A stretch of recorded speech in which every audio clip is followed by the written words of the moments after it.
and welcome back to Inside Value with me, Siam Dengi. It's great to have you here. This episode is our first installment of Value in Practice, where we invite a guest to speak about their understanding of value in their area of expertise. And today we've got Mercury Duma as our guest. Mercury is the founder and managing director of the Duma Literacy Foundation, or DLF. DLF was formulated in 2020.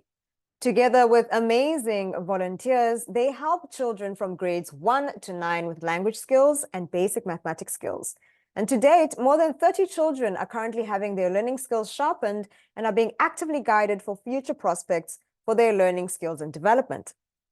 Mercury is also a board member of an international youth-led organization called the Youth Coalition, which focuses on sexual and reproductive health rights, SRHR, body autonomy, and meaningful youth engagement.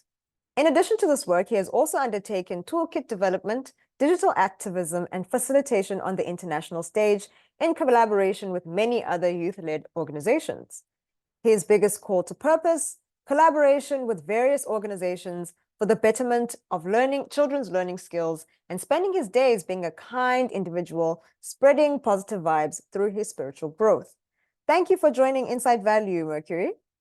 Thank you. Thank you for having me. Thank you for having me. Been looking forward to this conversation for a while now. It's so good to be here. Wonderful. All right, so let's start off with your origin story. How did you come to realize that these learning skills were sorely lacking amongst the children in your community? It was during COVID. It's so funny because this was during COVID. And kids were just lying around and no one was paying much attention to the children. So, like a human being that I am, I asked them to read for me, wanted to hear how their reading was, how their writing was, because no one was paying attention to them.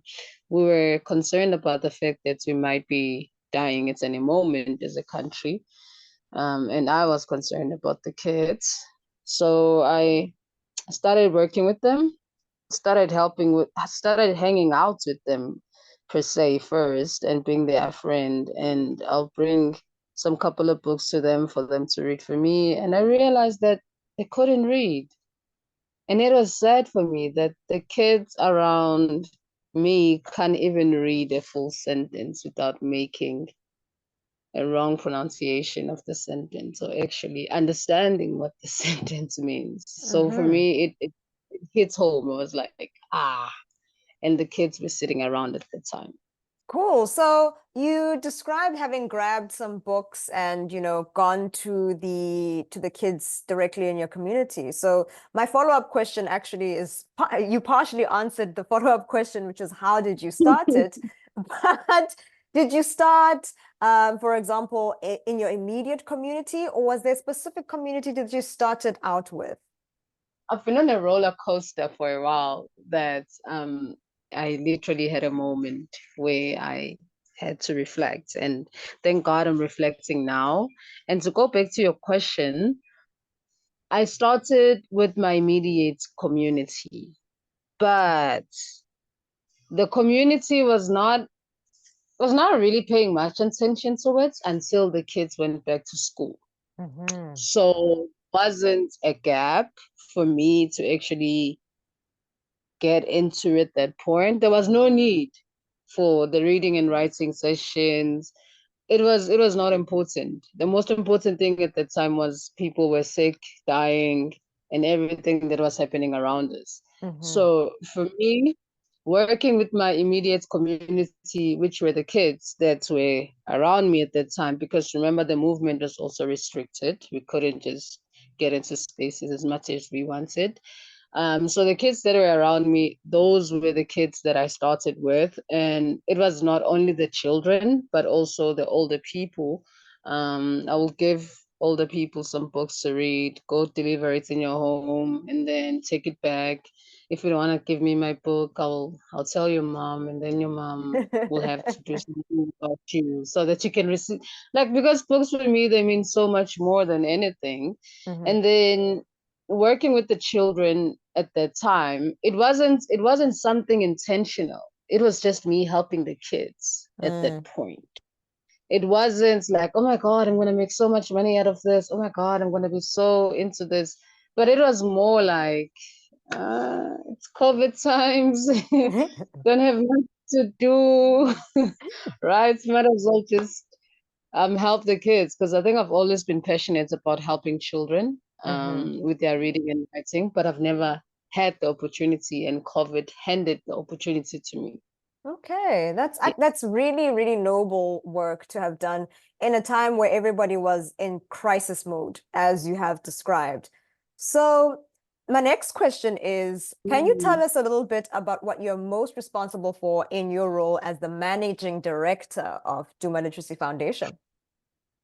I'm breathing because this title, they make us look so cool. Like the titles make it look as if everything is just in line and when you're in tune with everything. I think I'll just go back before answering the question. I'll go back a little bit. When I started, I was alone, right? I was Mm-hmm. alone. So that means that I kind of hold the vision together. I hold the vision together of what I'm doing. So when I started, it was when I really, really started getting into it. It was about just helping the kids, seeing if I can try and make some money out of it, and then going back home. Right? It's like no Mm-hmm. strings attached, nothing attached, no paperwork involved, no interviews, no social media. It was just me, the child, the parent, and then that's it. Right. But Mm-hmm. then during the course of everything,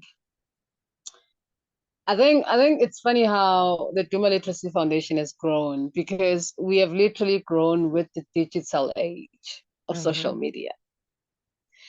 So I kind of realized that if I'm gonna do this fully and effectively and completely, I need a team. Right. And Mm-hmm. in meeting the team, I need the right people. But my worry is I don't have the money for the right people. So I'm Which kind of left yeah, with which kind of comes on its own, but at this point you're kind of left like, oh, okay, my job is everything and nothing at this point. exactly, exactly. And it's like, so how am I finding these people? And we can't afford them, but I need them. So through the work that I do, one of the most important things that has made me now embrace the title managing director, because I've never seen myself as a managing director. Hell, I've never even thought about what this title is about until recently, when I've started being comfortable with this title sometime last year, late last year. Yeah. Mm. Now we're managing, we are directing, we are seeing how things are done, because there's a team now, which is a team of volunteers. Mm. Um, so with the growth of the Duma Literacy Foundation has come with different spaces being created in for other people to tap into. All right. Yeah, but for me, being a managing director, it kind of means that I do everything, but at the same time, I stop myself from doing everything because now there's relevant people.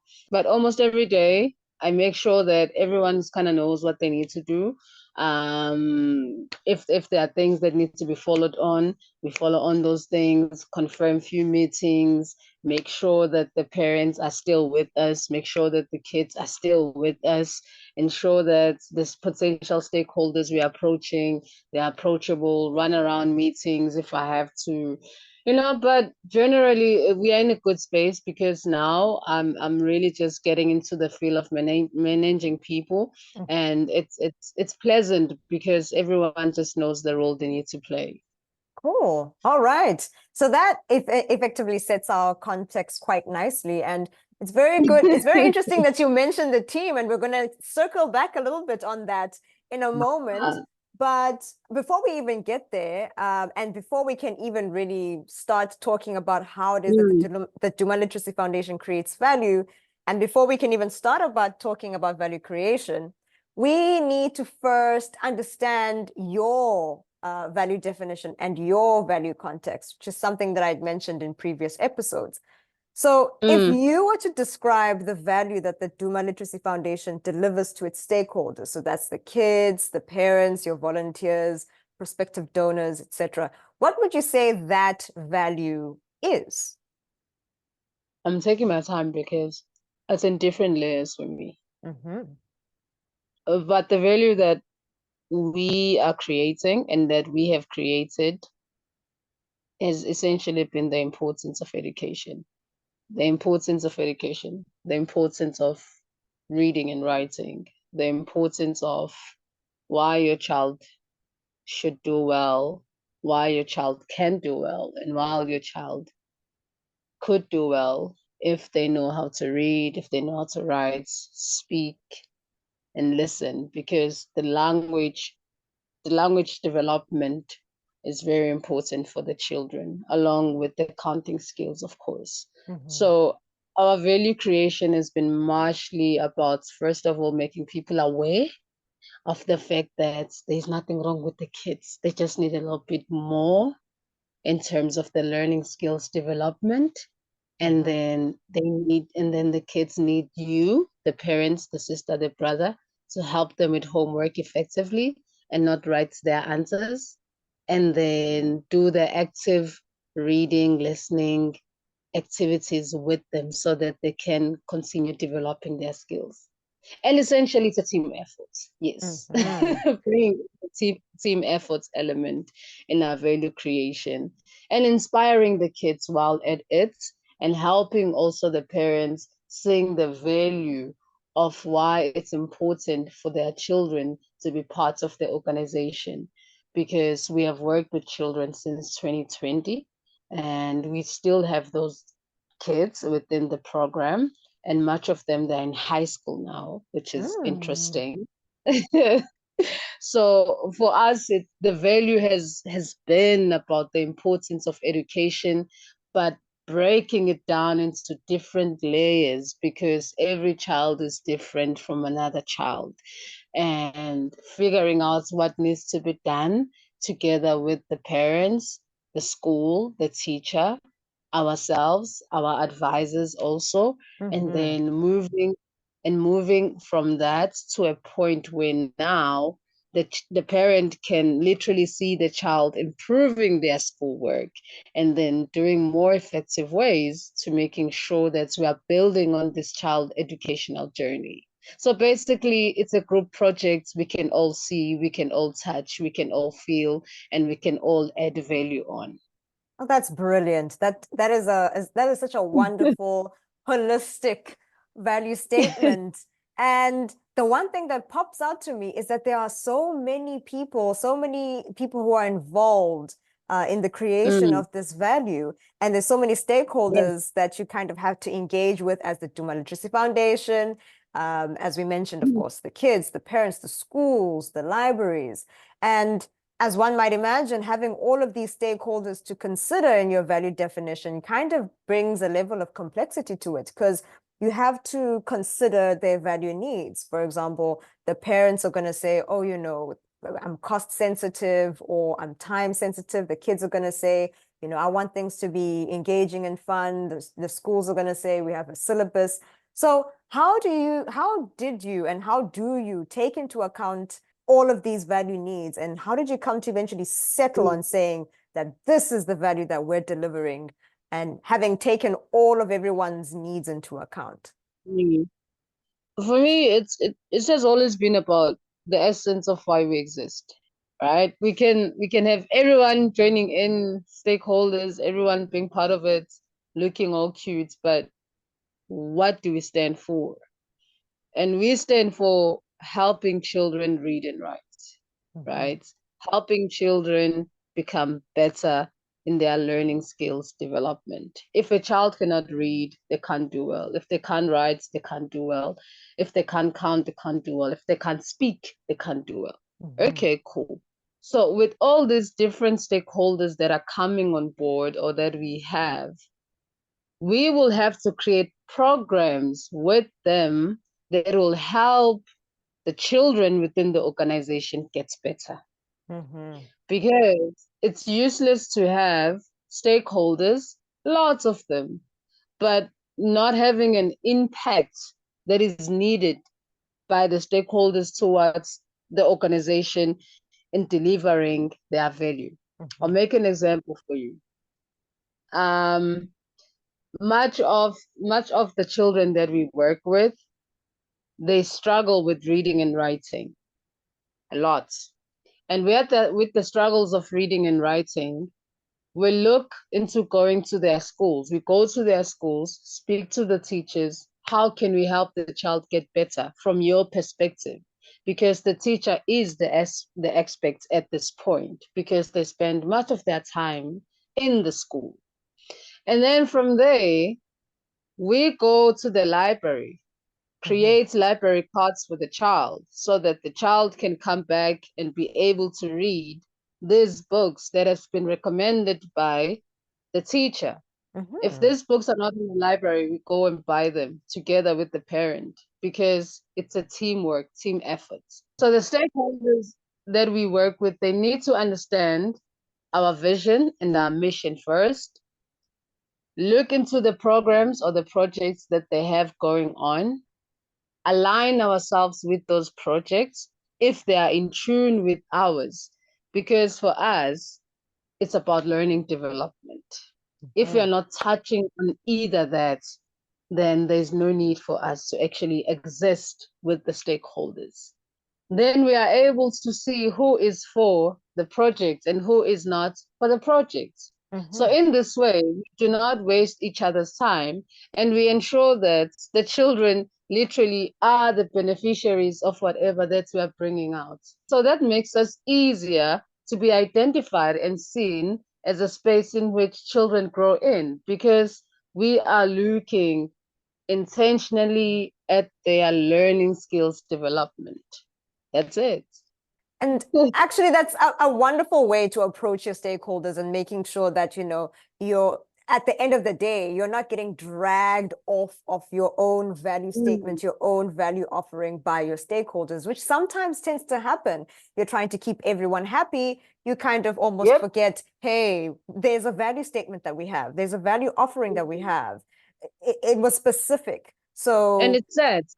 yeah. So that deals with the stakeholders themselves. So then how have you gotten your team and any incoming volunteers up to speed with what the DLF's value offering is? You've described quite in detail how it is that you manage the stakeholders. So how do you manage your internal stakeholders, which is your team and your incoming volunteers? That has been one of the easiest things to do. Aha. Ironically, that's been the easiest things to do, because for me, I've always thought and I've always known that if I get this right, I'll get the right people. And I've been getting the right people. So how are we getting them right? How are we getting the right volunteers?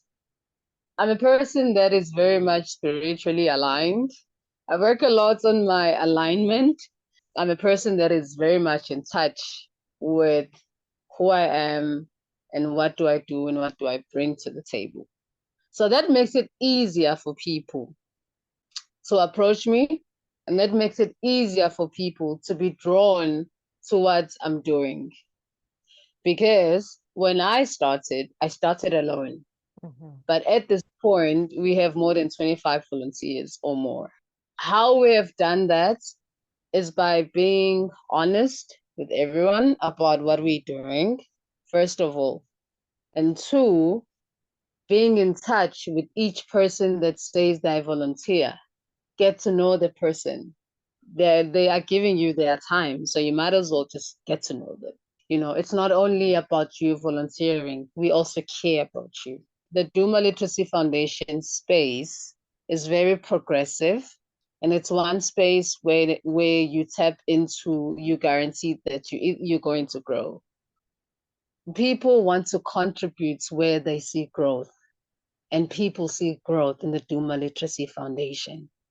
And much of our principles as the organization and growing the volunteers and everyone else in it is that we engage with you. Okay, so it sounds like there's a very holistic involvement in getting everybody to grips with the value offering, but in itself, Yes. Duma Literacy Foundation has a value offering that it offers to its volunteers and its team, which is very Mm. interesting and actually really, really cool. So we'll circle back a little bit more on the value offering aspect of it in a moment. But Yes. first, you had mentioned, I'd mentioned rather in your intro that you developed toolkits. So go ahead and tell us a little Mm. bit more about these toolkits. What are they? Who are they for? That kind of stuff. Last year, I developed the funding and fundraising toolkit for the Duma Literacy Foundation. Mm-hmm. The most funniest thing ever about the toolkit is that what I have set out to be a basis for the toolkit didn't make sense on the ground. Look for funding, apply for funding, approach different stakeholders for money. That didn't work. Like that didn't work. I'm not saying it's not working, but for me and for the organization, it didn't work. Mm-hmm. So what did I find? That should be your question. What did I find out? What I found out is that maybe I don't need funding, I just need resources. Mm. Mm-hmm. Maybe we don't need funding, maybe we need resources at this point. So from the funding and fundraising toolkits, the main idea now is the resources.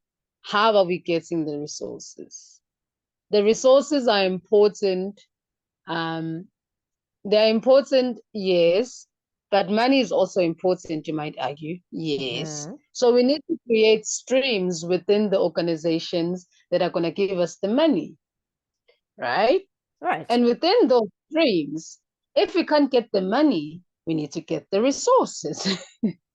Fair, fair trade. Mm-hmm. So we have looked into being a resource based organization also. We are Mm-hmm. moving into that a lot.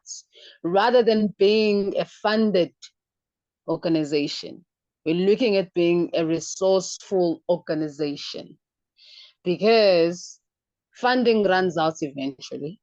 So by being a resourceful organization means that we're going to need to have skills that are going to make sure that the organization keeps going, regardless of whether we are making money or not making money at that Mm-hmm. point. Because the toolkit is just there. It's a kit. It's there to help you figure out what needs to be figured. Like how we have figured out that funding is currently 5% chances in South Africa currently with the state of economy. So we need to be a resourceful organization. Mm-hmm. And by being a resourceful organization, we can have skills that we can offer to other organizations or businesses that they can pay us for, right? Right. And these, yes, and with these services that we are skillful on, we can take the money that we get here and put it back to the organization, and now developing our own funding service toolkit, if you may put it like that. So for me and the organization and the toolkit, it's about looking at what is working at this current moment in South Africa, and then also looking at what is not working and what is working for us so well within our funding and fundraising toolkits is the mere fact that we are resourceful.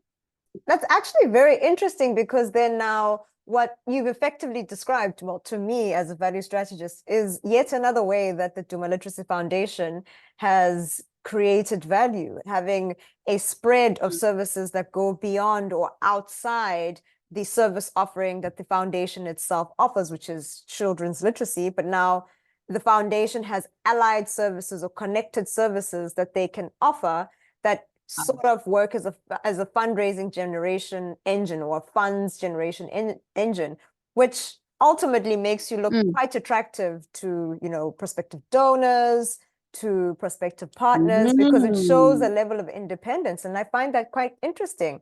Now to circle back on DLF's value offering, Your specific target market is kids and subsequently their parents who live in Mm-hmm. peri-urban and rural communities and are naturally Yes. on the lower end of the income scale. So as we might Mm. see, as we might imagine, after school tutoring is not always an accessible or not, it's not always as accessible as a priority to them.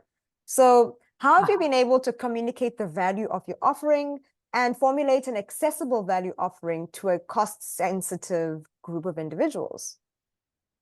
Ooh. People don't have money generally. Right. Generally, people don't have money. And because the work that I do is not taken seriously, so we need to make it look serious, first of all. We need Mm-hmm. to create a sense of agency. That's the second thing, right? Like we need you to know that if your child is not gonna do well, you're not gonna rest. Because when you look at much of the things that there has been a lot of what is this? There's been a lot of agency around them. Those things were also created to have agency around them. Make an example for you, data, right? Mm-hmm. Some people take data as an essential thing to have. Some people don't really take it as something that is very essential to have. Mm-hmm. So it's about knowing who to speak to. That's number one. Um, and then also we have something called social media nowadays, and everyone is on their phones. So with everyone on their phones, that's for us become our playground. How we are able to interact with different people through our social media pages, Mm-hmm. but also we interact with the people that are in our age group first, right? Much of the time. So I'm always in the street. That's another thing about me. I Mm-hmm. interact with the people on the ground. I'm not somewhere with the chair in the office and saying, "Hey, do this." No, no, no, no, no, no. I'm on the ground. Someone yesterday sent me a text and said, "I've never seen a managing director that is always on the ground." I'm like, "Eh? Can't what do managing directors do?" So I'm always on the ground because that's where I get to understand what is important, what is not important, and I've made it so important for the children to be able to read and write because we constantly speak about it and we are constantly producing great results, right? And we Mm-hmm. are working with children from grade R to grade 9, and our best achieving learner was in grade 1 last year with the 94% average learner. You Wow. see, just get the schools in the program. just get the schools, just get your child into our foundation project so that your child can start doing so much better. So we have children that when we speak about, people can see. It's like, oh my God, that's child. And what's so funny here is that it start being a chain, right? We create a chain. We no longer make too much noise now online. I used to make so much noise, especially in 2021. Hey, does your child need homework? Needs homework to be done or any of those things. 2023, like we are even more quieter now. Why? Because we understand how parents work now. So Sia's mom will help Sia with homework, right? We'll help Mm-hmm. Sia with homework and Sia will start doing so much better in school. And then the first term will end, and then Sia's mom will tell her aunts about Mercury or Mercury's or DLF, and then someone will call me and say, "Hey, can you help us with this?" You see, it becomes a chain because Mm-hmm. also difference of the work that we're producing is quality. We are not taking chances here. We are making sure that we deliver up to our best standards. We create value because remember, once you create value of something, then it becomes easier for people actually to be drawn to it. They will know that guaranteed I'm not going to be wasting my time with doing that. Rather, I'll be investing in whatever. Let's now take a zoomed out view of nonprofits in general and value creation. From the work that you've done with the organizations that you've done it with, what are some of the biggest opportunities that you see on the horizon for emerging nonprofits specifically? Ooh, comprehensive sexual education. That's the first one. I don't see a lot of organizations touching on that. I don't see a lot of organizations touching on that, especially here in South Africa. Also meaningful youth engagements. I think that one can be worked around on. There's a huge, because like South Africa is a country that has leaders that are questionable currently, right? So our leadership structures everywhere, it's just questionable. So if there's an organization that can bring that back, like how they were doing it, the Nelson Mandelas, Oliver Tambo's, those veterans, man, the struggle veterans. I feel as if there's a need for that to come back, because much of us, we don't really believe in leadership now and all of that. So there's a need for that to come back. And then also skills, yeah, skill. Organizations, they need to offer, they need to be a skill-centered organization, whether it's in paid work, whether it's in, I don't know, arts, fine arts or anything. But there's a huge market for skill, all type of skills. If an organization can focus on one skill, build on it, certainly then that organization will be destined for greater things, because they will focus on something that no one is looking at, because we're all looking for skills, but no one is creating a skill-centered organization. All right. And then in terms of value creation specifically, what advice would you give to smaller nonprofits or nonprofits that are just getting their footing right now in terms of creating value? To speak to value creators, experts, we don't know it all. We don't know it. We need the other person to speak for us, right? Like we need someone to speak for us. I'm not very good in the terminology that you have.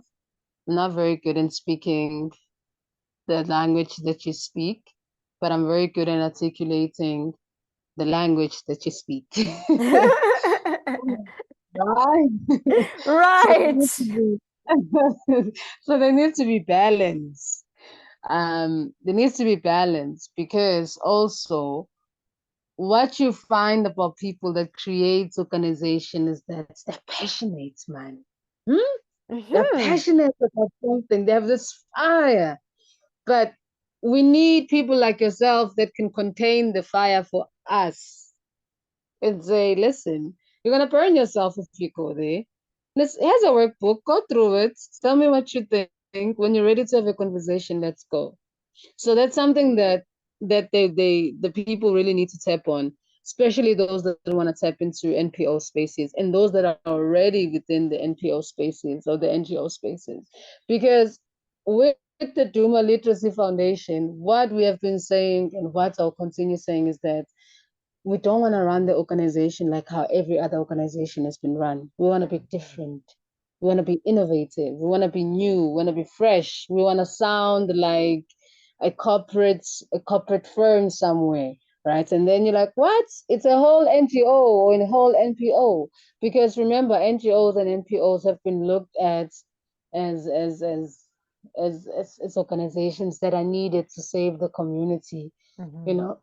So now we want to step more into that, look beyond that, and look beyond that what you have been told about NPOs and NGOs, and start putting or start having the relevant right people within your corner to help you actually make the organization run. Look for a finance person. If you can pay them, make a deal with your friend, help them with whatever that they are working on so that they can also help you, right? Look for social media managers, like literally negotiate your way around in order for you to get what you need.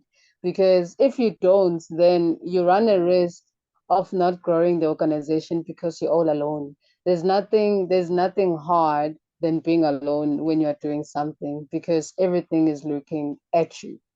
Oh, that was incredibly wonderful advice. And I'm absolutely certain that anybody who is, starting out an Mm. NPO or is within the NPO space would find those insights really useful in supporting them run their enterprises.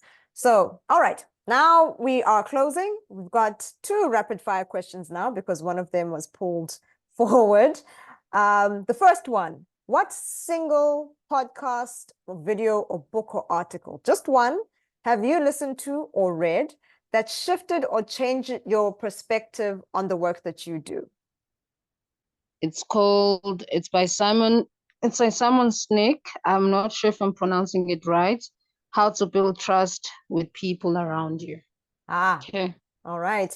And then for closing remarks, do you have any closing remarks, any last things that you want to mention before we close the episode? And also, where can people find you and the Duma Literacy Foundation on the internet? Just be a good person. Just be a good person. Try to be a very kind person. Try to be a person that really, really goes all out to help the other person. In this day and age, you kind of need that. And then closing remarks from us. Please follow us on Instagram or Facebook, Duma Literacy Foundation. Our marketing team will be so happy. Duma Literacy Foundation on Facebook, Instagram, Duma_Literacy_Foundation_. And then you can catch me on Facebook or Instagram on Mercury Duma. And then if you would like to get in touch with us, just drop us a DM on Instagram. And we're looking for collaborations, looking to work with more young people in Africa and also the rest of the world. Yabong. Wonderful. Thank you so much, Mercury, for your incredible insights. It was so fantastic having you here, and I'm incredibly honored to have spoken with someone with such a vested interest in developing the young, growing minds of South Africa. No, it's my pleasure, Sia. Thank you for the conversation. Very, very much insightful also. You got me thinking a lot there. Yabong. Wonderful. And that does it for this episode. If you enjoyed this episode, please be sure to give it a like and subscribe to Insight Value on your preferred podcast platform. Be sure to follow Vive Consulting on LinkedIn, Instagram, and YouTube, and visit our website on vive.co.za. That's VIVRE.co.za for more insights on value creation, value innovation, and value strategy. This has been Inside Value with me, Siam Dingi. See you in the next one.